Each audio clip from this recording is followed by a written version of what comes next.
Okay, hi, this is Professor Ma, and this is the introduction sections to graphs of the first degree functions. Okay. And from previous sections, we have mathematic functions in the form of y equal to f of x.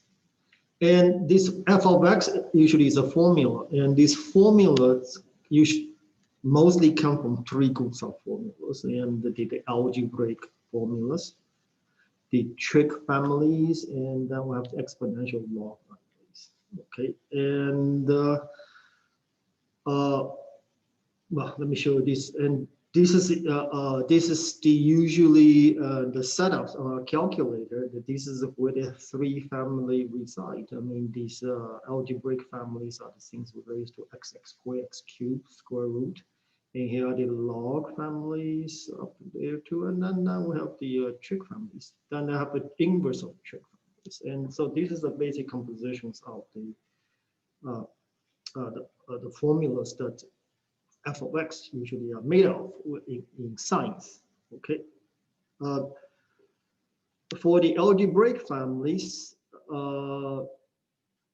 these are the ones with x squared or square root of x, and the simplest ones are the first is the first degree functions, linear function. Then the second, easiest ones are the quadratic function, the second degree functions. It refers to the powers of x. First degree is actually the first power, second degree is actually the second power. Okay. And these are probably the most important functions that you want to make sure you know. Why? Because most of the examples from here on in the calculus, we always, if possible, start out with first and second degree equations as examples. So in the middle, very often the teacher will start saying, well, here's a second degree polynomial, it's a curve, parabola, blah, blah, blah. So this is assumed. So you need to know first and second degree equation by heart. Okay, and this functions. Okay. So we're going to do the first degree functions.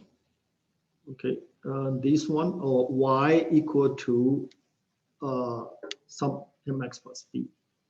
And the way we do this is, let me start out with the first degree equations. That is, we have a formula that's x and y, and a and b and c are numbers. So first degree in x, first degree in y. Okay. And these equations, we can plot them, if you recall. You give an x, and you can calculate what y equal to. And here's some examples. Okay. For instance, I have the equation 2x minus 3y to 12. Then to recall, the easiest way to graph this is graph the x and the y intercept. Okay. So I set x equal to 0.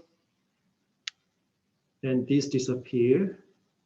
Y is equal to divide by -3, so y is equal to -4, so 0 minus 4, in reference to that point. Okay. On the other hand, to get x-intercept, the point where it crosses the x-axis, you set y0. Okay, you set this number 0 in the equation. So I leave that to you to solve. You get x equals 6. Okay. And once you get to 2 points, then connect the dots, draw a line. That's the equations, the graph of that equations, xy equations. Okay. And then the other 2 cases, special ones. That is, what happens if the variable is not missing? In other words, 0x. Okay. And in that case, the graph, if you plot points, you will get 2 points horizontal, for instance, 0 minus 4, here 7 minus 4, so it's a horizontal line. And finally, you have this case where there's no y. Okay, and this is the case where it says x is 6, so y can be anything. So you can have 6, 1, right, this over here, and this is 6, 6, another point over here, and the x is always 6. And so it's a vertical. So these are the graphs for first degree functions. These two cases, notice it breaks up into two sets. These two cases, the y is there. Y. In this case, the y is not. In this case, there's no y. In this case, I can solve for the y because the y is there. Hence, I can change the format of the equation into the other way. B is not 0. I can write this equation as a functions. Y in terms of x, a first degree functions. Hence, I really know how to graph this. I know how to graph the equation of a straight line. But this form, function form, has a very it's very important. It's very useful. Okay. In particular, the number in front of the x is called m. In the function form, the number b over here is called y-intercept. A little bit sloppy there. Okay. And in particular, this form, function form, we'll call this function form the slope-intercept form because here's a slope. That's a slope-intercept. Okay. So here's the equation which I can solve for y. I can put into the slope-intercept form, and the solve for y, we get that. So what is slope? Slope is 2/3. Here's another equation with y, and I can solve for y. With y, I can solve for y. I get y to -4. And what's the slope? 0, because slope is a number in front of the x, and there's no x. In mathematics, means it's 0 times x.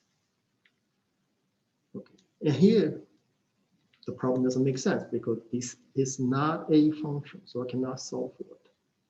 Okay, so this one doesn't have a slope. Doesn't make sense. The question is not a function, so it couldn't be put into that form.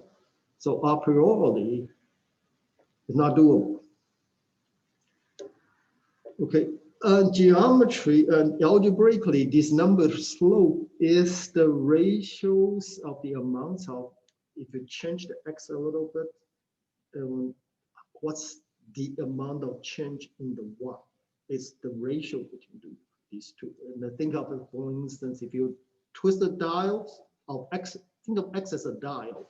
If you dial up a quarter, how much does the output y changes? You want that ratio, okay, and that's the slope. Okay. On the other hand, here is the picture, the geometry of the slope. Besides through the function formulas, solve for the function, solve for y to read the numbers in front of x as 2/3. Oh, that's a slope. What else does slope mean? Well, slope actually, since the graph of the first degree equation is a straight line, the slope actually means the ratios, as we said, the output, the change in the y. Y is the output versus the change in x. Okay, here the delta means from here you will see delta quite a bit in science and mathematics, and a lot of time they mean the difference, the change, before and after, how much changes took place. Okay, in the picture, okay, the delta y, this number in the picture associated with these 2 points is the height between the two, difference between the height, the change in the y, versus the change in the x. That's the horizontal, the run we call. You take the ratio delta y over delta x, that number tells you how much is the line tilt. Okay, the more delta y is, the more tilt the line, higher the points where my hand is, where my tip of finger is. Y is change more. Versus, delta y is very small. If this is the horizontal line, then the y only go from here to here. the small y, delta y, then the slope will be small. So it's a very good numerical fractions that we can use to gauge how much the tilt of the line is. Okay. And here is some equations that which formula which we use often. And this is the formula that, given that we know what the slope is, if we know the information what the tilt is, and if we know a point where the line is passing through, then I can write down what the equations or the function of that linear function of the line. Okay. And this is the formula. And we will use this formula from here on often in calculus all the time. And that is the question will be inevitably will find the equation of a line in the xy coordinate. And immediately, without hesitant, two things you need to do. Okay, find the slope. And then once you got that things, then the second thing you need to do, find the point. I mean, you can find the point first, but find the slope. But you need the slope and point. Once you have those two sets of information, you put them in these formulas, and that's the functions. The path to the equation or functions that pass through the point with that slope. Okay, and here's examples of water problems that I'm going to let you read. Basically, this problem says that suppose we are watching water, we live by the bank of a river, and we watch the river gets higher and higher along the bank, and there's a mark on the bank from the previous people, from ancestors, were the highest mark of the water ever been.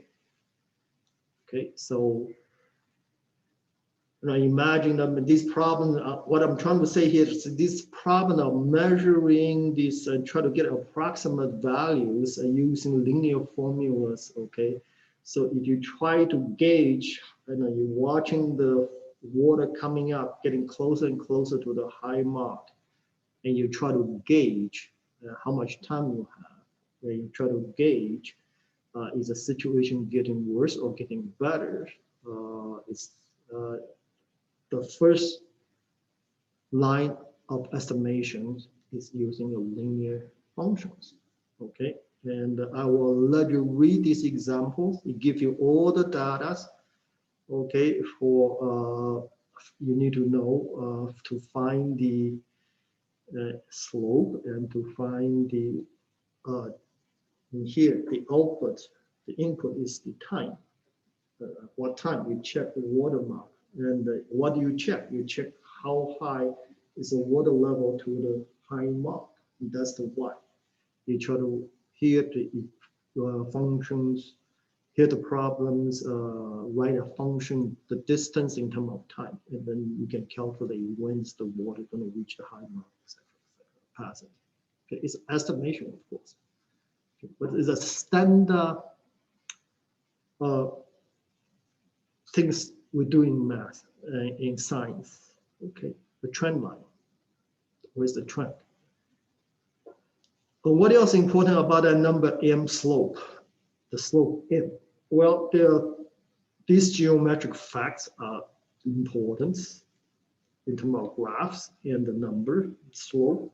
If you have two lines have the same slope, two equations have the same slope. So if I look at equation y is equal to minus 2x plus 5, y equal to minus 2x minus 8, and oh, they have the same slope, minus 2. So I know this graph will be two parallel lines.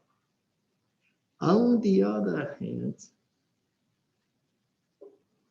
you have equations y is equal to 2x plus 5, and the other one, I take 1, 2, flip it over and top it from a plus sign. Let's say this is a plus to a minus sign. Okay. The negative reciprocal, x plus 8. If these two numbers are the reciprocal with different signs, then these two lines are perpendicular. Okay, and we create problems for you to do just to remember this fact, like this problem is asking you, say, okay, find the lines perpendicular to this line, but passing through these points. And the step is easy. You first find the slope, slope of this line, whatever that is. Okay. It's 4/3. Oh, okay. Then you reciprocate it, change the sign. Okay. Do two things. Flip it and change sign. If it's minus, make it plus. If it's plus, make it minus. It's a -3/4. That's a slope of what you want. And remember, I need a point. I got a slope now, and that's what that information is about. Oh, there's a point. So you just put into that point slope formula, and that's your equations. The answer. Okay, that's it. And do the homeworks, and have a good day. Bye-bye.